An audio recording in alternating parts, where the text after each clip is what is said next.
Welcome to the next episode of the BRIO in the Box podcast. What's new today? Something's different. We're out of the closet. We're out of the closet. Yay.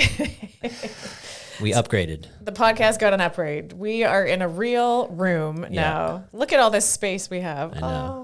We don't even touch the walls anymore. Touch the wall. I said, I feel like you're so far away from me now. We have all this room.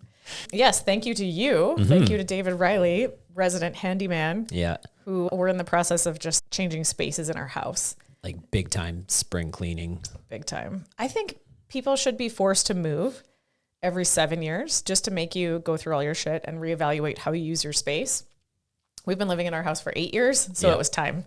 We're not moving, but we're kind of acting like we are, going through stuff, reevaluating how our family uses our spaces. Dash wanted to move bedrooms anyway. Yeah. So this is formerly Dash's Batman bedroom, and now it is the podcast studio. Yeah. I handcrafted each of these planks. Just kidding. That was from Costco. I just applied it to the wall. It looks great. Yeah. And a little sound deadening and nice background for us. And here we are. Yeah. The BRIO in the Bedroom podcast BRIO now. That sounds wrong. That's a subscription only. BRIO in the Room. BRIO podcast. in the room. Yeah. BRIO not in the closet. So as we've been doing with the podcast for the last year or two, using questions from the community, wisdom from the community, interesting conversations from the community to drive what we talk about on the podcast, to basically take these small pockets of cool ideas and share them with everybody in this longer format. So we've been saying our tagline at BRIO is home of the committed for many years now, in that the thing that we hold above all else is just commitment to the program, commitment to yourself, commitment to showing up, commitment to doing the thing, getting your butt through the door day in and day out. And in recognition of that, when you walk into BRIO, on the wall are all the banners of the people that have done this at least 1,000 times, and then 1,500 and 2,000 and 2,500, and Jess being the first one to cross 3,000. She's actually over 3,200 now. So that's wild. Going to be creeping up on, I'm going to have to make a new logo for 3,500. We're running out of colors of stuff we're going to use for the badges. Yeah, I know. I'm going to have to get creative. We'll have to go to chartreuse next. And as a longer term project of rewarding more of the things we want to see, we just did this big project to get everyone a shirt so that they can wear their badge with honor, both in the gym and outside the gym, to be like, hey, I have done this at least 1,000 times. Right. And I just think that's like the coolest stuff ever. There was some debate as to whether we did a sash with some like badges a la like beavers, but who wears a sash when they're working out? So not the best idea, but shirts, everybody has to wear a shirt except in the summer. Yeah. You don't have to wear a shirt. That's not actually a rule at BRIO in the summertime. A lot of shirts come off. But you can use it to wipe your sweat off your face. So. Yeah. Just wear it like a cape, maybe a cape of honor. You don't see enough capes nowadays. Should bring back fitness capes and sashes. Yeah. Coming in 2026.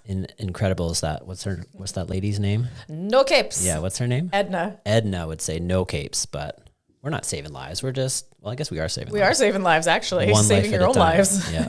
There you go. You need a cape to save your own life. Every time we do push press, I think of Edna because I always say no jerks, and I have to say it like she does. No jerks. Yeah. It makes me think of her every time. Wise words by Edna. So we needed to know everyone's shirt size. And so we sent out a Google form for everyone to fill out.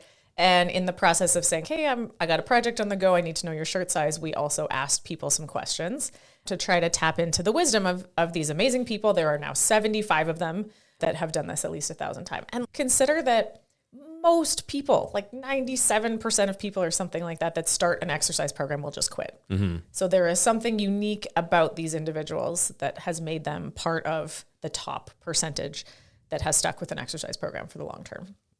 And so we asked them 3 questions on this form. Yeah. So first question was, why do you do CrossFit? Mm-hmm. Pretty straightforward. Second question was, how have you managed to be so consistent? What's the secret to your routine? And then the final question was, if you could give one piece of advice to a new member, what would it be? So great questions.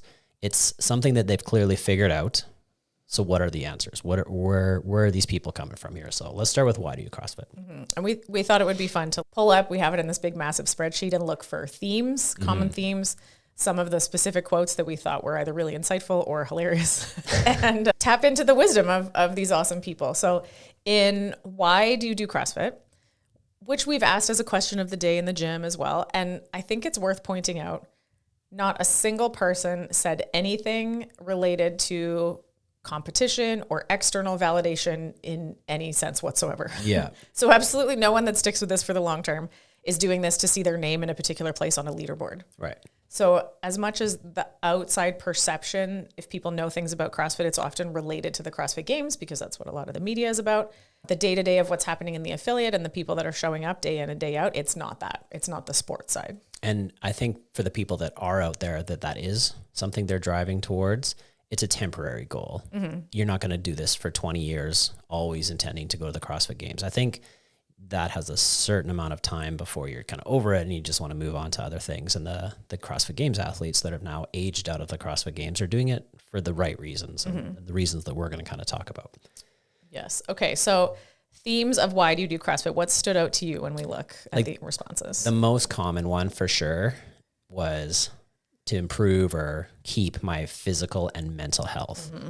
And I think the physical thing is obvious. Obviously, we exercise to be physically fit and capable. Mm-hmm. But the big thing there is your mental health, which is so much of an issue for so many people nowadays. And we always consider, okay, well, maybe I can talk to a therapist and maybe I can do whatever. But exercise is such a huge way to work on your mental health. Mm-hmm. I just did a quick search for mental. Fully, at least a quarter of the responses use the word mental, which I assume means mental health. For sure. Mental well-being. Or David and Jocelyn are mental. I mean, when we say home of the committed, by the way, I also mean that in the dual sense of you're so insane that you could be like committed to a mental institution, like home of the committed, like this might be an insane asylum. I'm not sure. Some days it feels like it. We're all a little bit crazy. Just the right kind of crazy. Yeah. Just crazy enough to show up and do some of the silly things we do and be like, really? I'm actually going to do 100 and some burpees today? Fuck, and I might even enjoy it. What the hell? That's cool. So physical and mental health, many people listed that. Lots of people talking about stress, dealing with work stress, dealing with a separation of a stressful work environment and their home life, that CrossFit is kind of the buffer where you let out all of the anger and stress and frustration and then you go home as a better person. Yeah. Yeah, I think especially our, first responders, people that have high stress jobs, like you need an outlet. Mm-hmm. You have to have something that you can go and do to just decompress and be like, okay, rough out there, but I'm still doing good. I'm taking care of my business. And I think it's imperative that you do that. Mm-hmm. Lots of people said things about the community. Yeah. Hanging out with like-minded people. Meet cool people. I love how many long-term friendships have started within our gym. We've had a few marriages. We've had a few people that just meet each other and they're super like-minded. And next thing you know, they're like hanging out on Saturdays. They're like best buddies. And I think that's amazing. Going on holidays together, planning trips together, all kinds of great stuff. And we've talked before about like when we first moved to Saskatoon, we didn't know anybody. Mm-hmm. And it wasn't until we started doing our CrossFit stuff that we started to finally meet some people. And now all of our friends are through CrossFit basically. So the only reason I know anybody anywhere is is because of CrossFit. When we go to Hawaii, all the people I know there are because of CrossFit. When we travel to a different city, we meet people because of CrossFit. It's such a great way to find not just any people, but like-minded people. For sure. Yeah, you meet people that are the same sort of mindset, right? They're there to get better. They're hardworking people. They're committed to improvement. And if you're that type of person, this is the best place to find those other people. Mm-hmm. And then another theme that jumped out at me was long-term goals. Lots of people said, I want to maintain my health span. I want to be around for my grandkids. I want to live to 100. Like lots of long-term health, longevity, capability type of goals that people have when they come to not just CrossFit, but BRIO specifically, because I would say that's a major factor in what we're about. Yeah, absolutely. You have to be able to do stuff with your kids. Mm-hmm. I think there's a lot of people out there that put their kids first and focus on letting their kids do the things and don't do the things with them. And it's so much better if you can be the one that's playing soccer with your kids and helping them practice, or, you're taking care of your grandkids, and instead of just sitting around doing nothing, you can actually go and do something. You can go in the yard and work together, or you can go swimming, or you can do whatever. There's so much opportunity there. I put up a post on our Instagram last week, I think, that said, name the 3 most important roles that you play in your life. You're a nurse, you're a teacher, you're a grandma, you're a mom, you're a dad, you're a spouse, partner, friend, anything you want, the 3 most important roles you play in life. You are a better version of that thing if you are healthier and fitter. Yeah. Hands down. Yep. There's no way that you're not showing up as a better version of yourself. Take all the things you like about yourself. I'm honest, I'm hardworking, I'm loyal, any qualities you like. And then you add you with more cardiovascular capacity, you with more strength, you that can do a pull-up, you that can, carry a kid on your back. That's a better version of you. Yeah. A fitter, healthier you is a better version of you. And even mentally, those of us that work out consistently and then stop working out for whatever reason, go on holidays, your brain gets foggy. You have less attention span. You're less productive in your job. It's not just physical things. It's also the mental side of things where you can just perform better mentally and physically. We were having a funny conversation in one of the morning classes the other day. People were wearing their shirts and I was like, what do you think you would feel like if you hadn't done 1,500 workouts? And several people were like, well, I would certainly be more of an asshole. Yeah. Which I love that candor to be like, yeah, you're a better person, a nicer person to the people that matter to you when you manage your stress and you work out and you sleep better. And then hopefully you also eat better. And, you're just generally less grouchy and irritable and more pleasant to be around when you take care of yourself that way. One of my favorite answers in here was, well, I'd probably be a moose. Okay. I'd be a moose without I don't know if that's like is that an attitude? Is that a body type? Just lumbering through the forest. Just bashing trees with your head. I don't know what that means, but it made me laugh. I think we can all feel that. Yeah. I don't want to feel like a moose. Don't want to be a moose. I'd rather be a gazelle. So there's tons of different reasons to do CrossFit. We all have our own, but the main things, it's just going to be your physical, your mental health, and just be part of something, be part of a community, meet people, enjoy your time. You only get so much of it on this earth. So get out there and do something with it. And you're giving yourself the gift of not just more time, but better time. Yeah. And you're showing up better for the people and things that matter to you. For sure. You're giving everyone around you the gift of a better version of you. All right. So next question was, how have you managed to be so consistent? What's your secret to your routine? And that was the big thing. Right in the question was, you just have to get into a routine. Yeah. You can't just be like willy-nilly about it. Well, maybe I'll try to work out twice this week. Nope. I'm going Monday, Wednesday, Friday, every week. And that is the thing. You just set a schedule and you stick to it. And I think that's what emerges is there's no secret hack or I use this app or anything like that. Literally people were like, you just have to show up. Yeah. And then you just have to keep showing up. And I mean, maybe there were some things where people are like, I sign in every Sunday. Yeah. And that's just part of my routine. Or I know that I come Monday, Tuesday, Thursday, Friday. That's my routine. But I think what emerges is there's very little thought or questioning that goes into it. People just, it's on autopilot as much as possible. So then it's occupying very little of your mental space. You have a limited cognitive capacity for decision making. And when the rest of your life is very demanding, being, in your profession or as a parent or in your family or whatever it is, the less decisions you can make and the more routine it becomes, the easier it is to just show up. Yeah. Someone said, I just come first thing in the morning. What else am I doing at 6 a.m.? There you go. Yeah, sure.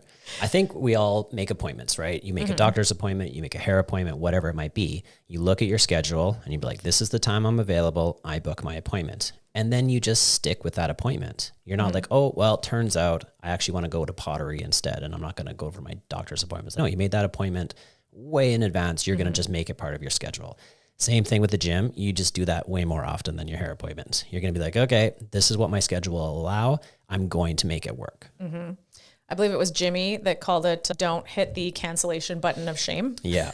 So you sign in and whenever it's part of your routine to do that, I think because the weekly blog post comes out Sunday at 7, I do that on purpose as like Sunday evening, you're getting yourself organized for the week ahead, maybe planning some lunches, picking out your outfits, however that routine works for you.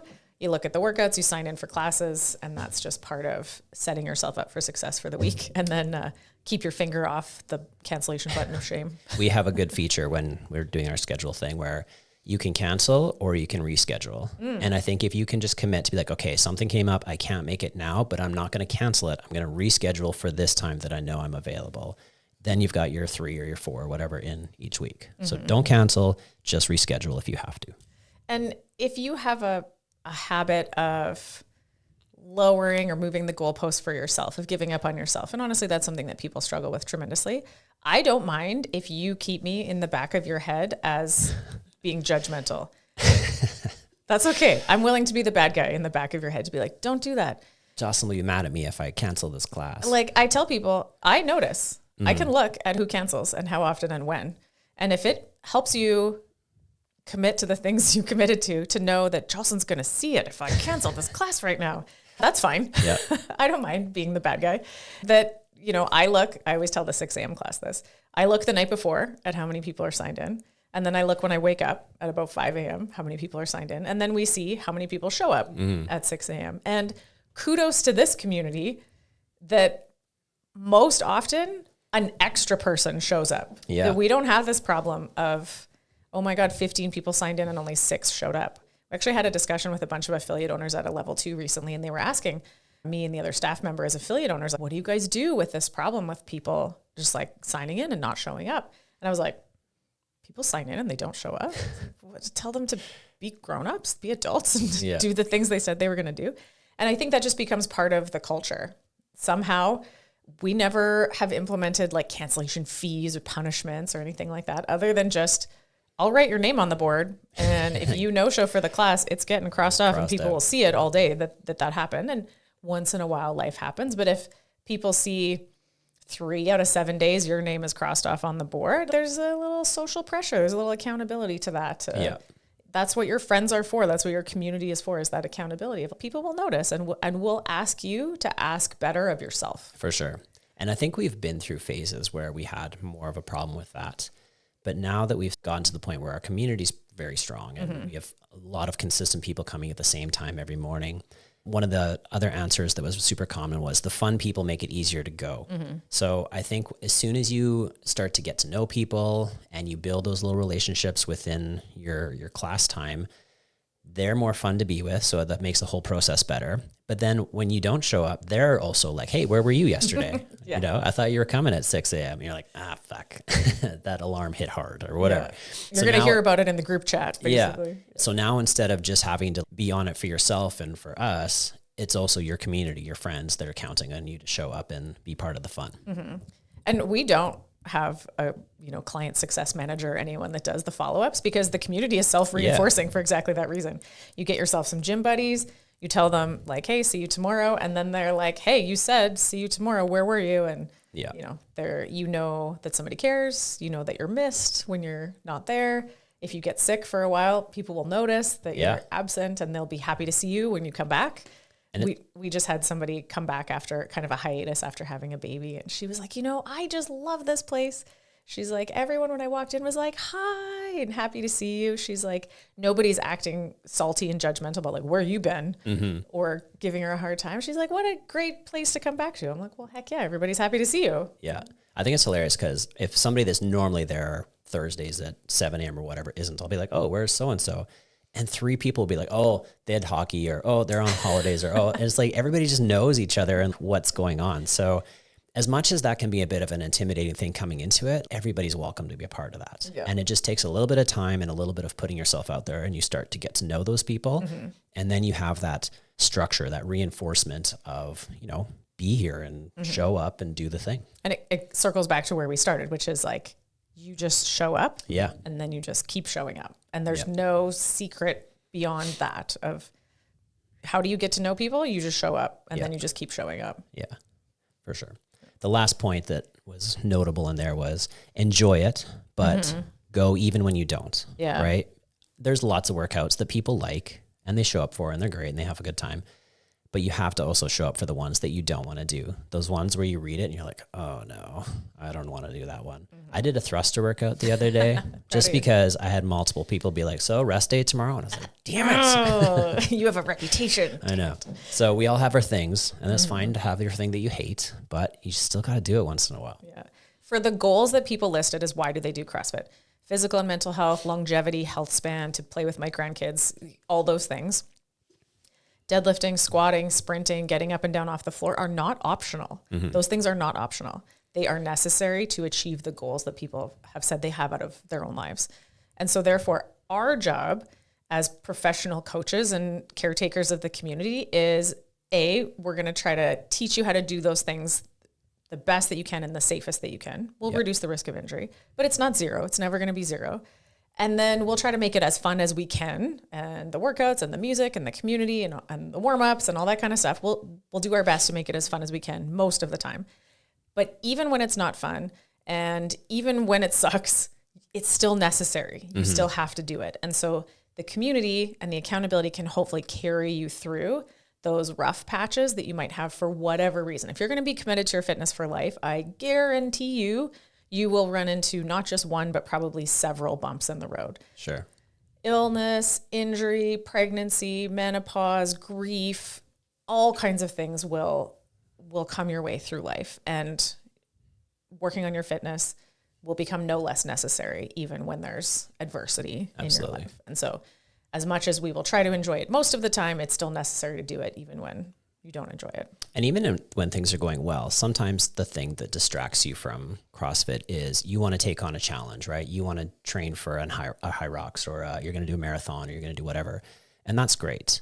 But there should always be that base level of CrossFit within your life that you use to kind of take care of those goals you want to achieve, right? You can't just be like, well, I want to run a marathon, so I'm just not going to lift weights for 6 months. That doesn't work. You're just going to lose all of your gains. You're probably going to be more prone to injury through running. You still commit to those 2 days a week or 3 days a week or whatever of CrossFit, and then you just add in a little bit of extra stuff specific to the thing that you want to take on. But you should always have CrossFit as your foundation of this is taking care of my general physical preparedness. GPP program. And even through all the years that I was, representing Team Saskatchewan as a Canadian national weightlifter, I did CrossFit that whole time, even though I was specializing in a competitive sport like weightlifting. At various times, I've taken adult swim lessons. I've run races. I've done all these interesting things with my fitness, but I've still never wavered from, like you said, having that base of CrossFit fitness. Yeah. We have our minimum membership as 10 per month, which is 2 to 3 a week. And if you do that, that's a pretty good foundation to build off of. And then you can throw in some extra activities on top of that. And you're not going to be overtraining. You're not going to overdo it and wreck yourself. It's only when you start trying to do 5 days or 6 days a week of CrossFit and run 30K a week or whatever that you're starting to this is getting risky. So always have that base level of 2 or 3 times a week as our minimum. And then from there, the extra activities, either more CrossFit or some extra sport specific type stuff that you're doing as a part of a journey. Brenda put in here a quote from James Clear, author of the book Atomic Habits, that I really liked. The bad workouts are the most important ones. It's easy to train when you feel good, but it's crucial to show up when you don't feel like it, even if you do less than you hope. Going to the gym for 15 minutes might not improve your performance, but it reaffirms your identity. It's not always about what happens during the workout. It's about becoming the type of person who doesn't miss workouts. Yeah. Ooh, what a great quote. That is a good quote. And it's funny because you and I have sort of different opinions on training, right? You've always used training as a way to make yourself feel better. And so often for you, when you're not feeling good, the last thing you want to do is work out because you're going to feel worse afterwards because it's not going to go as well as you hoped. For me, I'm the opposite. I can feel like hot garbage. I know my workout's going to suck, but I'll always feel better after doing that workout. And so, yeah, it's tough to make yourself work out in those times where you're like, I am tired. I've had a shitty week. I feel gross. And you have to just be like, okay, if I give up and just skip this workout, I'm starting to become the person who is okay to quit on myself and to give up what's important to me when things are going poorly. But if you can just get past that and just be like, okay, even if it's a fucking 3 out of 10 day, I'm still going to make it a day. And that way I'll hopefully feel better afterwards. And I, like you said, I'm a bit the opposite. Fitness for me is really fun, and it's the ultimate expression of freedom. And so I like feeling free in my body and capable of accessing all of my physical capabilities, if that makes sense. And so when I don't feel good and my workouts feel shitty, it makes me feel worse. So if I'm already in a bad way and I work out, it will make me in an even worse way. And I know that. And I wish it wasn't that way. I wish working out made me feel better when I feel bad. But I use that as I want to feel good and I deserve to feel good. And a good workout is part of that. And so if I feel crappy, I need to put the pieces in place so that I can have a good workout tomorrow, which means I'm going to go to bed on time. I'm going to try to get a good sleep. I'm going to eat better. I'm going to drink water, like all of the self-care things that go into me having access to all of my physical capabilities the next day. And so it helps me put my habits in place so that I can have a good workout, if that makes sense. So when I'm feeling crappy for whatever reason, even though a workout on that day won't make me feel better, I try to set myself up to have a good workout the next day. I feel like people that are really good at working out set the bar really high, right? They're like, okay, I'm gonna do well on this workout. And when it doesn't happen, they often feel defeated or whatever.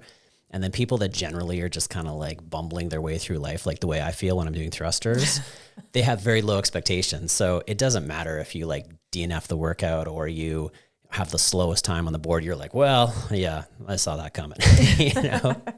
But I think we all have those days where we're just like, you feel good and you start and it doesn't go well. And you're like, shit. Yeah. And then we all have those days where you're like, well, I'm going to get crushed. And then you do really good. And you're like, what the hell happened there? How did I do so well in that one? So I think you just have to find a way to start. And if you can just start and get through it, it's going to be better than just being like, nah, I'm going to watch a TV show instead. So, I mean, if we're going to sum up, how have you managed to be so consistent? What's the secret to your routine? There isn't a major secret. No. It's consistency. It's show up and just keep showing up. Make your fitness habit have the least number of decisions possible. Sure. If there is a secret, it's probably that. You come on these certain days at these certain times. You sign in for your classes at this time when you're planning your week, like those kinds of things.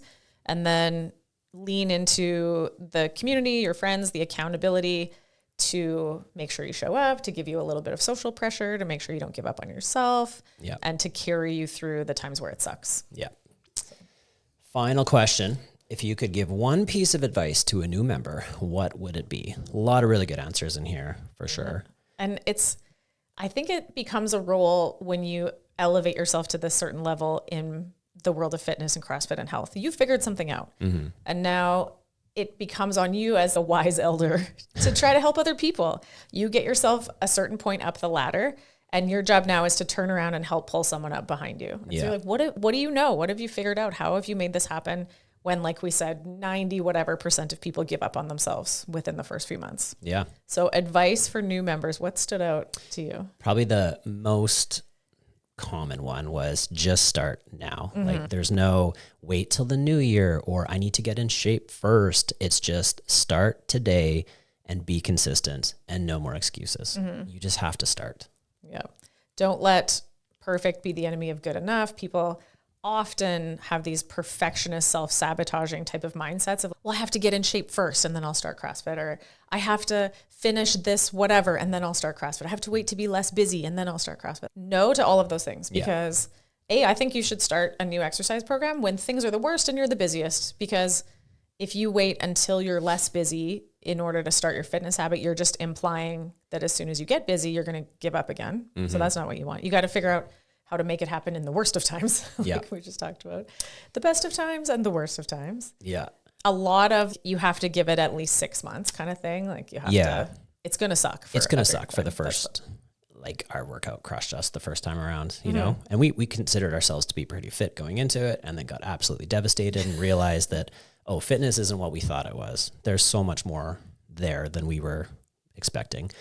So we got crushed just like everybody else does. So I think, you have to be consistent. You have to give it time to learn, to let your body adjust and get used to the feeling of intensity. Mm-hmm. Most people have no idea what intensity is.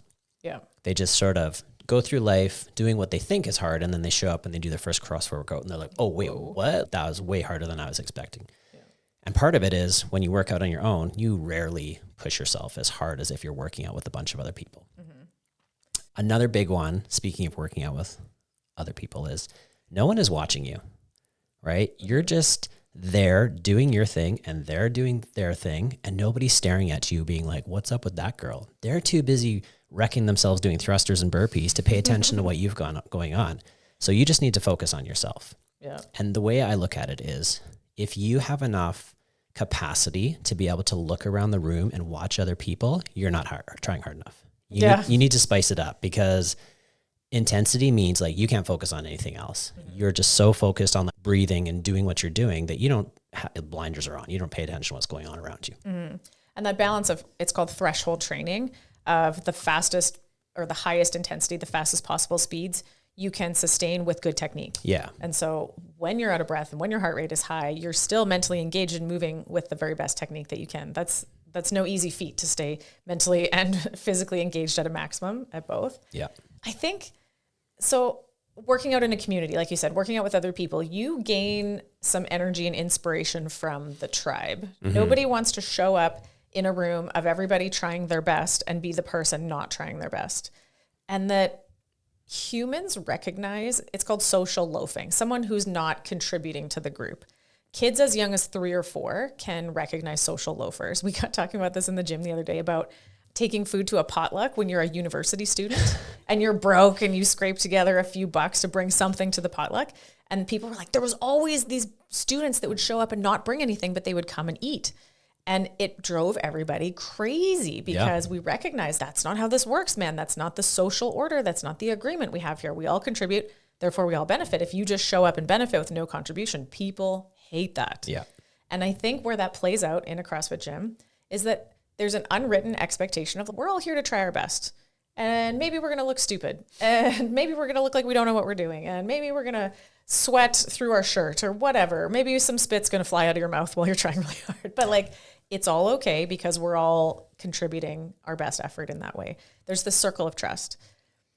Pretty much the only way, the fastest way to get yourself alienated from a CrossFit community is to not put in your best effort. Yeah.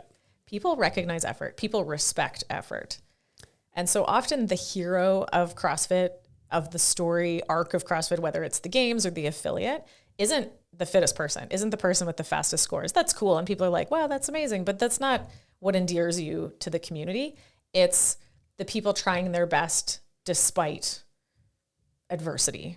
You know, we have someone showing up to CrossFit right now through chemotherapy.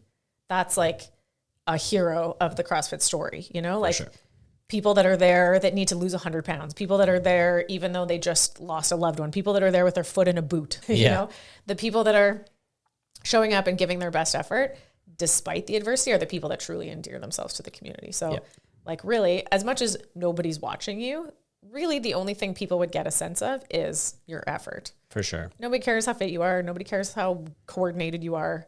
People just care that you're showing up and trying your best. Yeah, I think people start paying attention when suspicious things happen, right? When somebody's like standing around a lot, but surprisingly putting up the fastest time, or when we're encouraging people to go heavy and they're just like flying through it like it's nothing. And you're like, come on, put some effort into this thing. You know, if you're going to do it well. Or when somebody's just moving horrendously to the point where everybody's like, oh my God, what's going to happen here? Is somebody going to wreck themselves? So I think as long as you're putting in your best effort, which means moving to the best of your abilities, trying as hard as you can, and pushing yourself to the point where you're getting benefit, you're challenging yourself, you're pushing your relative intensity, then everybody's going to have nothing but respect for you. Yeah.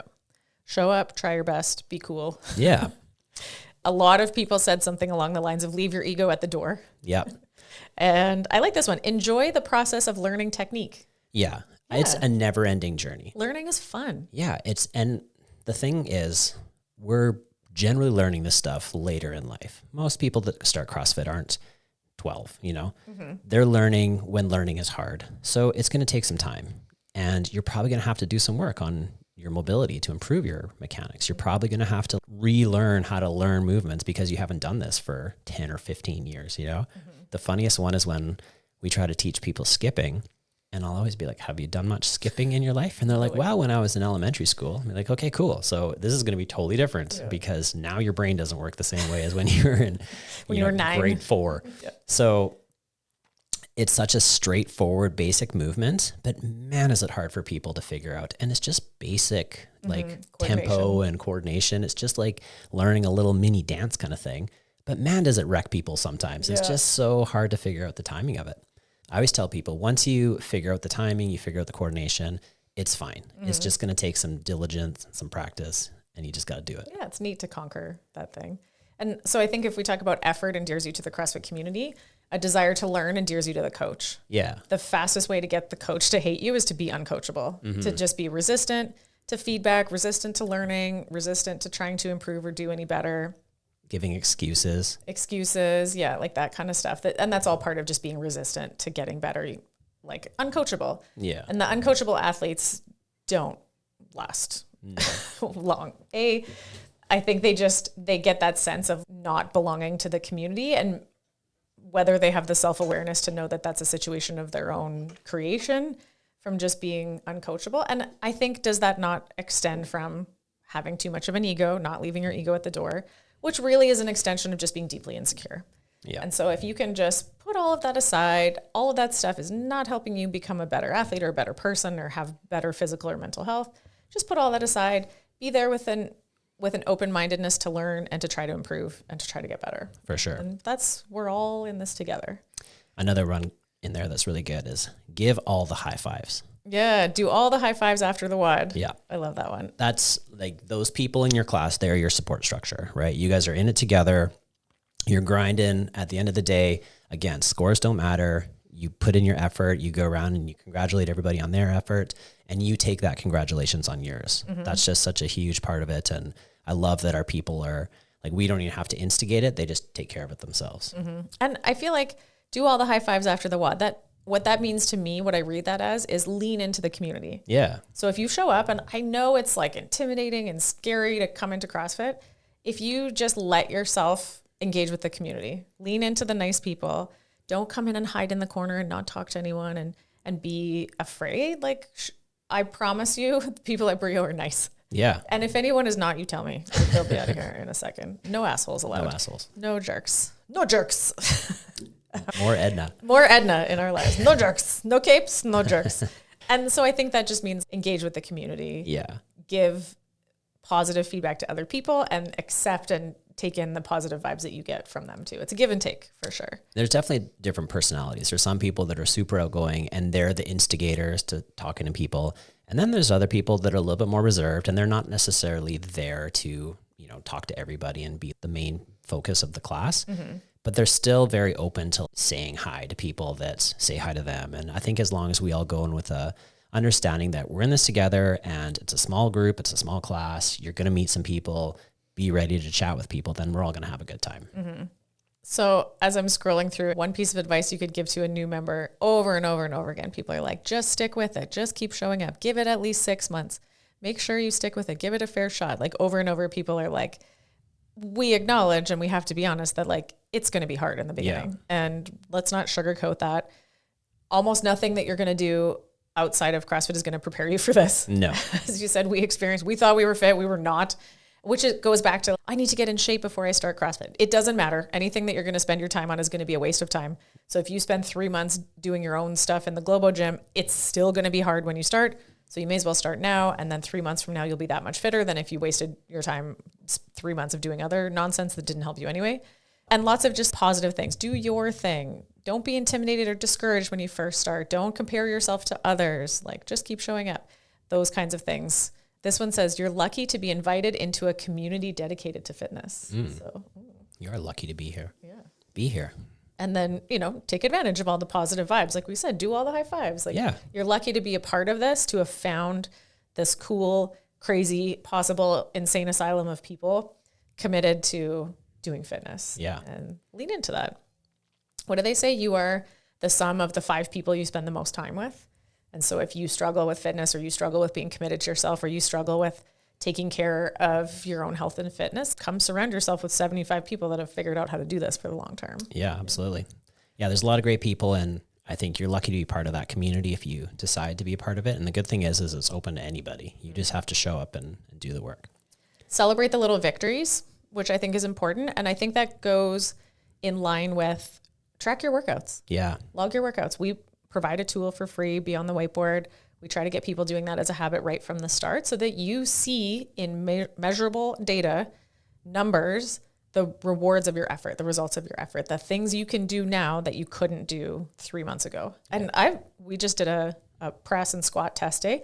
There were several people where I was like, wow. I was like, you could not do that when you started. And they were like, not even close. Yeah. And you see as time only goes forward, but instead of people getting worse with time, they're getting better with time. That's like anti-aging. You are reversing the clock. You're getting fitter as you get older. How cool is that? Yeah. It's neat. Like when you first start doing CrossFit, everything gets better very quickly, very drastically, because it's all new. Every day is a PR.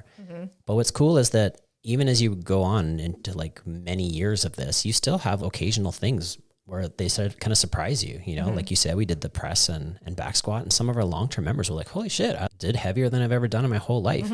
And it's not that it's going to continue to just get way better quickly for the rest of your life. You're going to go up and down, but if you're generally getting better at things here and there, then that's awesome.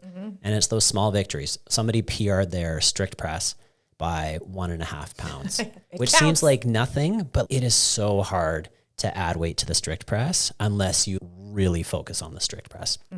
So even a small jump is still huge. That's awesome. Still forward progress. Yeah. Ashley was wearing her 2000 WOD Club shirt and was like, I PR'd my press and my squat today. Yeah. I was like, hell yes.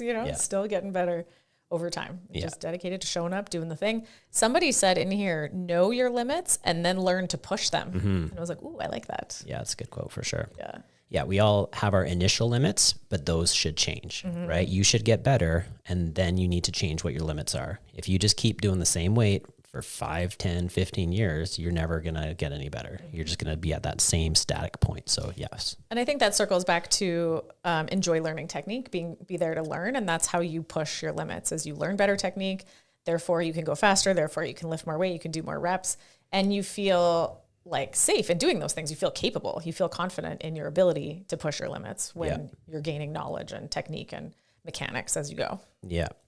Yeah, I think I'd like to finish on what Whitney said, because she put a really good thing in there. It's commit to it for at least 6 months. There will be times in those first few weeks or months where you will want to quit, whether you are sore, tired, or intimidated. Realize that everyone has felt that way, that no one is judging you, and we are all proud of you for starting. And I think that just summarizes the whole thing. We've all been there. We've all had to start and go through it and suffer, and it sucks. And we've had our, I broke my leg and I had to not work out for 6 weeks, and you start up again and you're like, fuck, it's like starting from scratch. And I think if you can just get past your own mental barriers and realize that we're all in this together. You're not walking into a place where it's easy for everybody else and hard for you. It's hard for everybody. And that's why it works. So you have to just show up. You have to just get past the excuses, and you have to just commit to bettering yourself. Amen. Yeah. I love it. So amazing wisdom from the 1000 WOD Club, 75 names on the wall, people proudly wearing their shirts around the gym and outside the gym too, I hope. And we look forward to every 6 months or so as we update the wall. I want to see more names on there. And there are many more in the 800s and 900s that are very quickly pursuing getting their name up there and getting their shirt as well. So awesome. You guys are the best. We are lucky to be the caretakers of this community. Yep.